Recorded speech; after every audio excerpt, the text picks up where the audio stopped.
Ready हैं?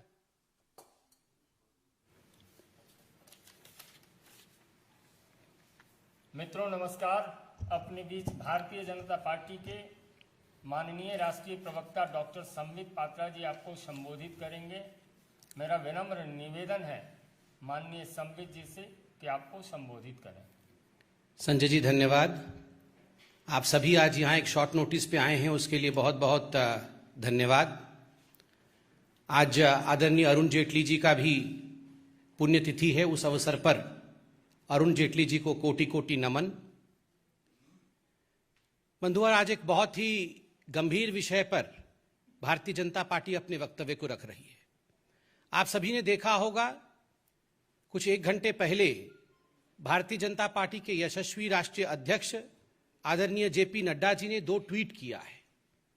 आपके स्मृति पटल को रिफ्रेश करने के लिए मैं वो 2 ट्वीट अंग्रेजी में पुनः पढ़ देता हूं, उसके बाद उस विषय पर चर्चा करेंगे। जेपी नड्डा जी ने ट्वीट किया है, recent comments by Punjab Congress leaders who enjoy the patronage of the topmost state leadership as well as the high command in Delhi are reprehensible. They are repeatedly making irresponsible statements that have grave implications on national security. और दूसरे tweet में माननीय अध्यक्ष जी कहते हैं, I would urge the topmost national leadership of the Congress to state clearly whether they support the remarks on Kashmir and Pakistan made by Congress leaders in Punjab. Silence on the matter will be seen as implicit support to such objectionable remarks. मित्रों, आप सभी जानते हैं कि किस प्रकार से पंजाब में कांग्रेस पार्टी में फूट पड़ी हुई है और किस प्रकार से वहां आंतरिक राजनीति हो रही है। वह उनका व्यक्तिगत विषय है, उसमें हमें कोई आपत्ति नहीं है। मगर दुख इस बात का है कि राष्ट्रीय सुरक्षा को लेकर, नेशनल सिक्योरिटी को लेकर जिस प्रकार से कांग्रेस पार्टी और कांग्रेस पार्टी के बड़े नेता समय समय पर खिलवाड़ करते हैं, यह काफी चिंता का विषय है। जो 2 कमेंट आए हैं परसों नवजोत सिंह सिद्धू के एडवाइजर्स द्वारा, वह बहुत ही चिंताजनक है। नवजोत सिंह सिद्धू कांग्रेस के नवनिर्वाचित प्रदेश कांग्रेस अध्यक्ष हैं और उनके 2 एडवाइजर्स, एक डॉक्टर प्यारेलाल गर्ग और दूसरे मालविंदर सिंह माली, इन दोनों ने बहुत ही विवादित बयान दिया है। उस बयान को लेकर मैं आपके सामने आया हूं, जिसके विषय में राष्ट्रीय अध्यक्ष माननीय जगत प्रकाश नड्डा जी ने भी अपने ट्वीट में कहा है। मालविंदर सिंह माली जी का कहना है कि जो जम्मू कश्मीर है वो हिंदुस्तान का इंटीग्रल पार्ट नहीं है, वो भारत का अभिन्न अंग ही नहीं है। Jammu Kashmir, Kashmir is not a part of India and India is an illegal occupant of Kashmir. Congress party के एक बड़े नेता का, जो कि एडवाइजर है कांग्रेस के अध्यक्ष के पंजाब में, उनका मानना है कि कश्मीर भारत का हिस्सा नहीं है। और वो सीरीज ऑफ फेसबुक पोस्ट डालते हैं, मैं वो पोस्ट आपको पढ़ के सुनाना चाहूंगा। Kashmir is a country of Kashmiri people, just like 2 new countries, India and Pakistan, were founded in 1947 on 2 pieces of Punjab and Bengal.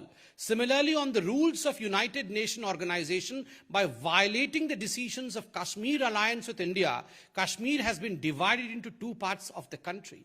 First Pakistan and now India has illegal occupation.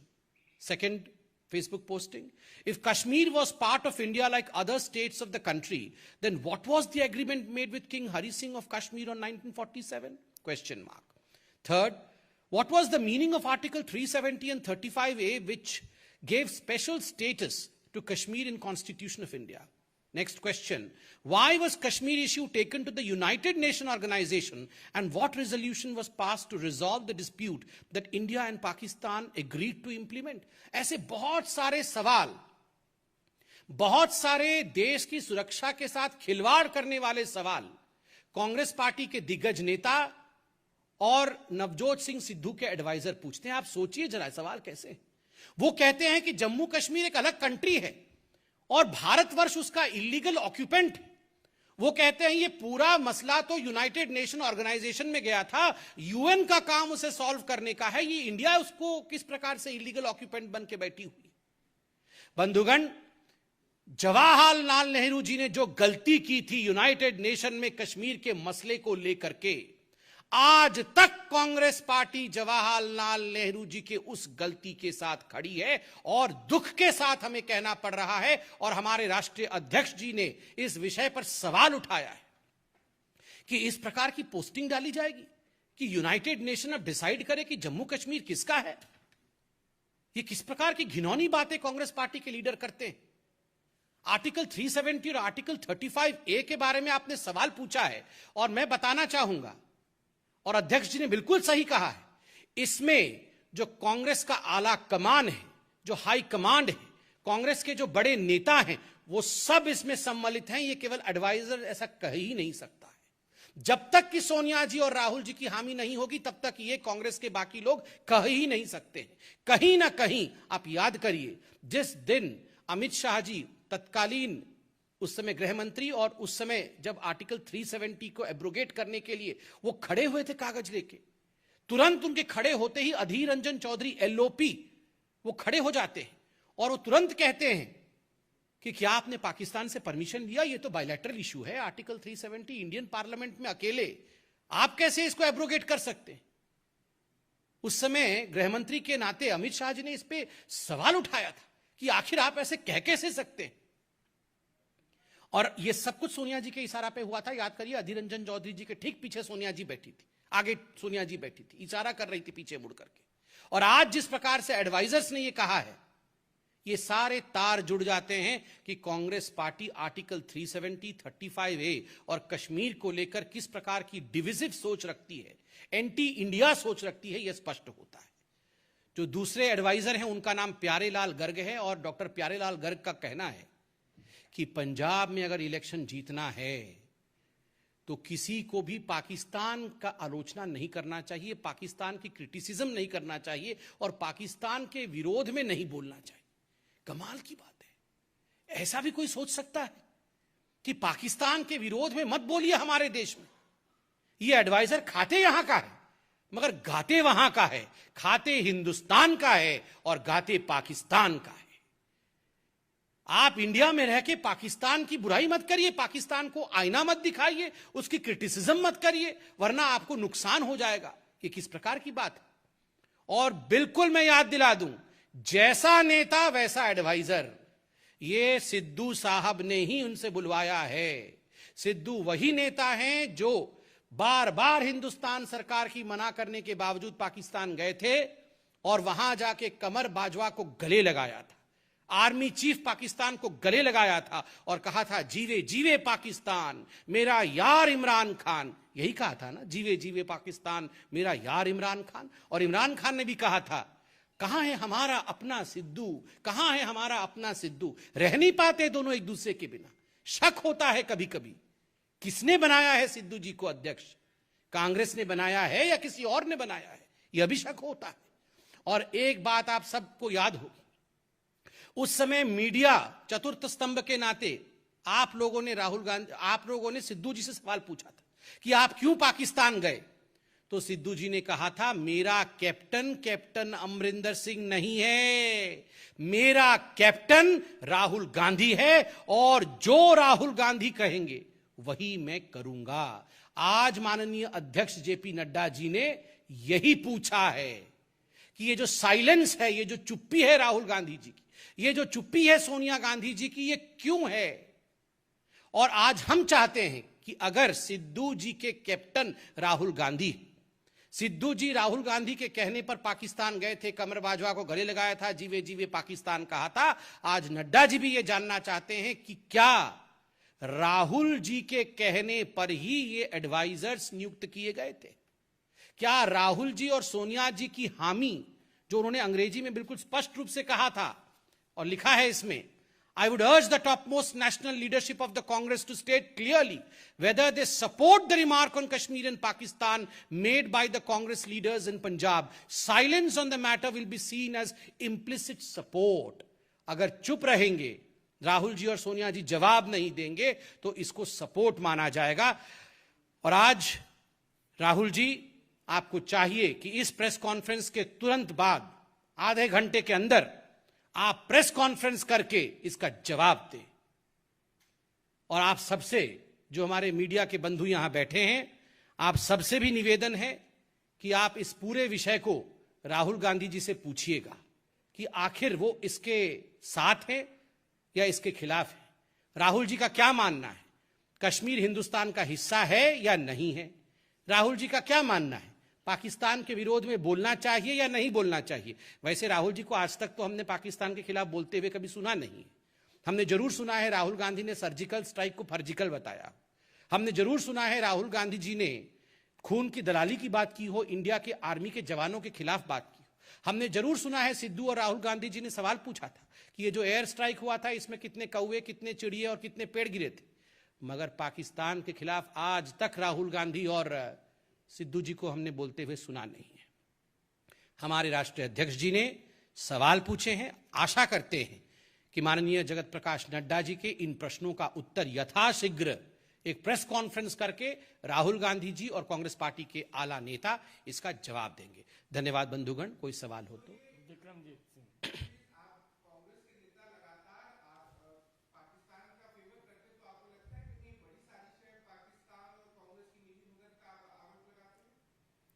देखिए, once a mistake can be a mistake, twice a mistake may be a coincidence, but a repeated mistake is always a conspiracy, never a coincidence. जब एक ही गलती बार बार हो तो वो conspiracy होती है, वो षड्यंत्र होता है। और हर बार हमने देखा है ये गलतियां जो कांग्रेस पार्टी की हो रही है वो सोची समझी तरीके से, सोचे समझे तरीके से हो रहा है, गलती के रूप में नहीं हो रही।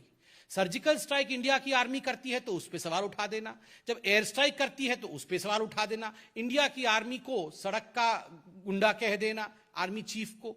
आप देखिए, इंडिया के 100 पे प्रश्न चिन्ह लगाना, पाकिस्तान के विरोध में न कहना, इसकी हिदायत देना, कश्मीर को लेकर अनुच्छेद 370 35A, अब कश्मीर के को लेकर स्वतंत्रता की डिमांड कर देना, ये सारी चीजें ये गलती नहीं है, ये तो महापाप है। और केवल पाकिस्तान ही नहीं, चाइना में जाके MOU करना, पाकिस्तान के लिए इस प्रकार के बयान देना, ये बहुत बड़ा षड्यंत्र है, बहुत ही बड़ा षड्यंत्र है। विनीत, TV 18।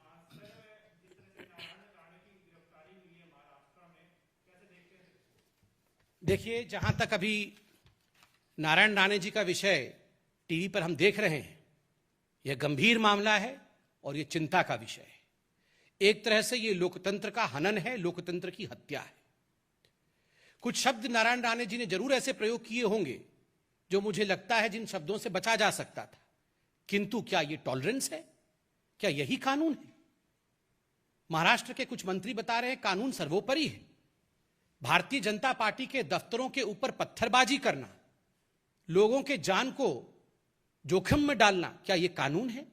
इस प्रकार से एक मंत्री पर 30-30, 40-40 FIR कर देना, क्या यह कानून है? मैं पूछता हूं, आज महाराष्ट्र में अनेकों ऐसे मंत्री हैं, मैं दिखा दूंगा, 42 में से 27 ऐसे मंत्री हैं वर्तमान उनके राज्य में जिनके ऊपर केसेस चल रहे हैं। कितने लोग जेल में हैं? अनिल देशमुख हर महीने 100 करोड़ रुपए वसूली करना, ये जो वसूली अगाड़ी चल रही है वहां पर, इनका मुख्य उद्देश्य क्या है? 100 करोड़ रुपए हर महीने वसूली करना। ये तो ब्लैक एंड व्हाइट में कागज में छप के आया था, चिट्ठी के रूप में आया था, सुप्रीम कोर्ट तक मामला गया, सुप्रीम कोर्ट में भी अनिल देशमुख को किसी प्रकार की रियायत नहीं मिली। अनिल देशमुख जेल में है क्या? उनकी गिरफ्तारी हुई? एक बार कोई पुलिस अधिकारी उनके देवड़ी तक गया? नहीं। 100 करोड़ वसूली करना बिल्कुल ठीक है, उचित है। अनिल परब के खिलाफ ये क्या छपा हुआ है?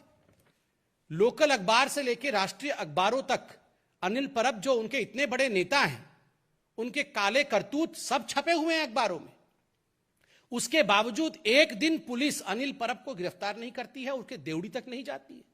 और यहां पर एक वक्तव्य के कारण आप एक नेता को, एक सर्वमान्य नेता को इस प्रकार से गिरफ्तार कर लेंगे, उनके साथ इस प्रकार का व्यवहार करेंगे, बहुत दुख का विषय है। और मुझे लगता है आज लोकतंत्र महाराष्ट्र में शर्मसार हुई है। अभी देवेंद्र फडणवीस जी को भी मैं सुन रहा था, बिल्कुल सही कहा उन्होंने। शर्म लगता है सोचते हुए कि ये वही शिवसेना है। सर्जिल इमाम जैसे व्यक्ति जब खड़े होकर भाषण देते हैं और भारत माता के खिलाफ न जाने क्या अनर्गल कहते हैं, एक FIR महाराष्ट्र में नहीं होती है। एक पुलिस कर्मचारी शर्जिल इमाम को पकड़ने के लिए नहीं जाता है, मगर यहां बयान पे आप इस प्रकार का व्यवहार कर रहे हैं।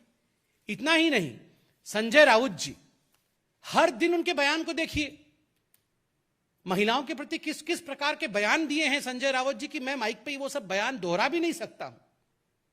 क्या एक एफआईआर उनके खिलाफ हो गया? नहीं हुआ। मगर बदले के भाव के साथ जिस प्रकार की राजनीति आज महाराष्ट्र की सरकार कर रही है, यह हिंदुस्तान की जनता देख रही है और हिंदुस्तान की जनता इसकी जवाब देगी। मोहित भट्ट, टाइम्स नाउ।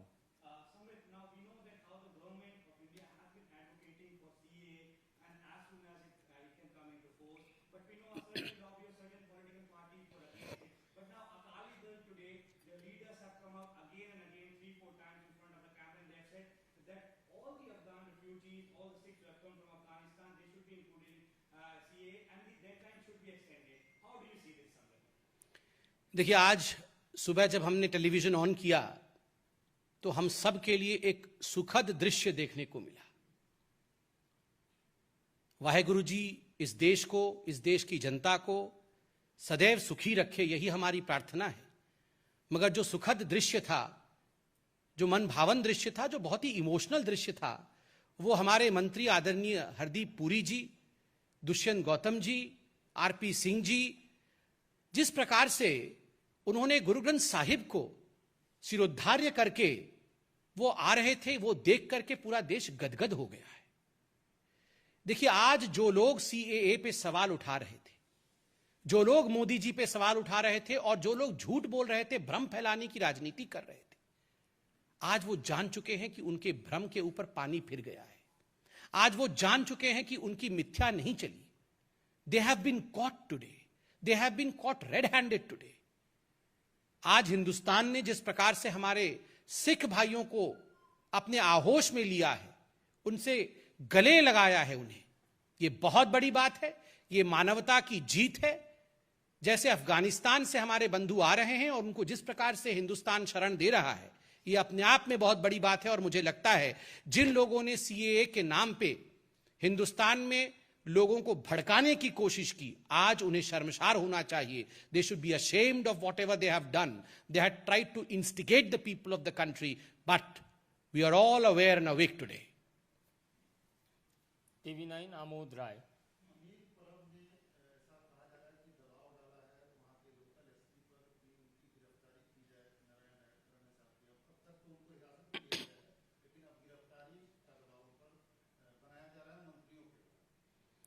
देखिए, अनिल परब हो चाहे अनिल देशमुख हो, एक बात आपको याद रखना है, जो गलत तरीके से दूसरों के लिए गड्ढा खोदता है, उस गड्ढे में खुद वो गिरता है, हमेशा। ये संसार का नियम है।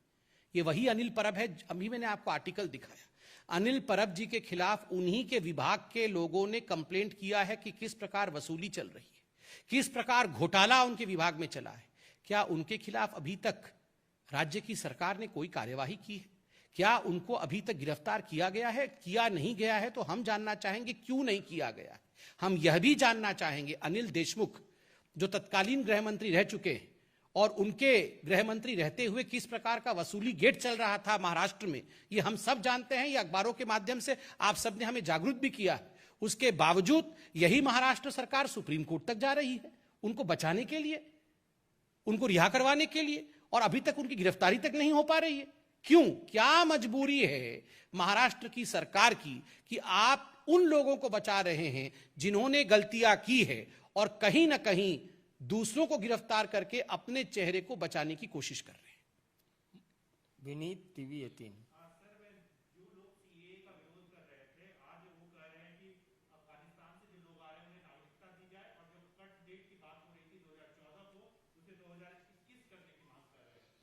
देखिए, अभी सीए पे मैंने जवाब दिया है डिटेल पे, लगता है वही ठीक है। बहुत बहुत धन्यवाद। फिर हम लोग जल्दी ही मिलने वाले हैं।